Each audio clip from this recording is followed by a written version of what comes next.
एक बार भूपति मन माही, भई गिलानी मोरे सुत नाही। गुरु ग्रह गयऊ तुरत महिपाला, चरण लागी करे विनय विशाला। एक बार भूपति मन माही, भई गलानी मोरे सुत नाही। गुरु ग्रह गयऊ तुरत महिपाला, चरण लागी करे विनय विशाला। एक बार राजा के मन में बड़ी गिलानी हुई कि मेरे पुत्र नहीं हैं। राजा तुरंत ही गुरु के घर गए और चरणों में प्रणाम कर बहुत विनय की। इस प्रकार भगवान शिव माता पार्वती को प्रभु राम कथा सुना रहे हैं और यहाँ राजा दशरथ की कथा कह रहे हैं। किस प्रकार राजा बड़े ही धर्म धुरंधर, गुणों के भंडार और ज्ञानी थे। इस प्रकार उनकी प्रिय रानियां भी पवित्र आचरण वाली थीं और प्रभु के चरणों में प्रेम करने वाली थीं। इस प्रकार एक बार राजा दशरथ के मन में बड़ी गिलानी हुई कि मेरे पुत्र नहीं हैं। इस प्रकार राजा दशरथ तुरंत ही गुरु के घर गए और चरणों में प्रणाम करके बहुत ही विनय की। निज दुख सुख सब गुरहि सुनायऊ, कही वशिष्ठ बहु विधि समुझायऊ। धरहु धीर होयहि सुत चारि, त्रिभुवन विदित भगत भयहारी। निज दुख सुख सब गुरहि सुनायऊ, कही वशिष्ठ बहु विधि समुझायऊ। धरहु धीर होयहि सुत चारि, त्रिभुवन विदित भगत भयहारी। राजा ने अपना सारा दुख सुख गुरु को सुनाया। गुरु वशिष्ठ जी ने उन्हें बहुत प्रकार से समझाया और कहा, धीरज धरो, तुम्हारे 4 पुत्र होंगे जो तीनों लोकों में प्रसिद्ध और भक्तों के भय को हरने वाले होंगे। इस प्रकार भगवान शिव माता पार्वती से कह रहे हैं कि वह एक बार राजा दशरथ पुत्रों के वियोग में व्याकुल हो जाते हैं। तब राजा अपने सारे सुख और दुख को गुरु को सुनाते हैं। तब गुरु वशिष्ठ जी उन्हें बहुत प्रकार से समझाते हैं और कहते हैं, धीरज धरो, तुम्हारे तो 4 पुत्र होंगे जो तीनों लोकों में प्रसिद्ध और भक्तों के भय को हरने वाले होंगे। श्रृंगी ऋषि वसिष्ठ बोलावा, पुत्र काम शुभ यज्ञ करावा। भगति सहित मुनि आहुति दीन्हे, प्रगट अग्नि चरु कर लीन्हे।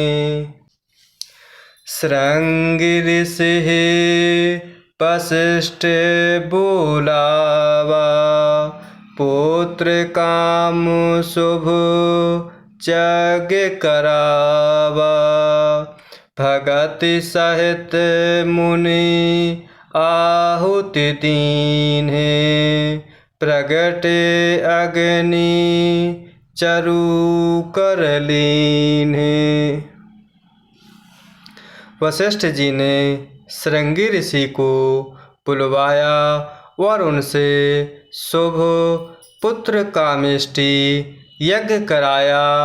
इस प्रकार मुनि के भक्ति सहित आहुतियाँ देने पर अग्निदेव हाथ में चरु अर्थात हवस्यान खीर लिए प्रकट हुए।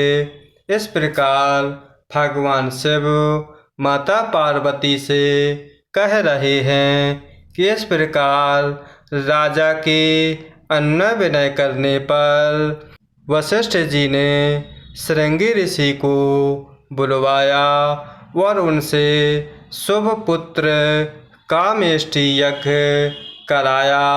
इस प्रकार मुनि के भक्ति सहित आहुतियाँ देने पर अग्निदेव हाथ में चरु अर्थात हवस्यान खीर लिए प्रकट हुए। जो वसिष्ठ कछु हृदय विचारा, सकल काजु भा सिद्ध तुम्हारा। यह हवि बाटी देहु न पुजाई, जथा जोग जही भाग बनाई।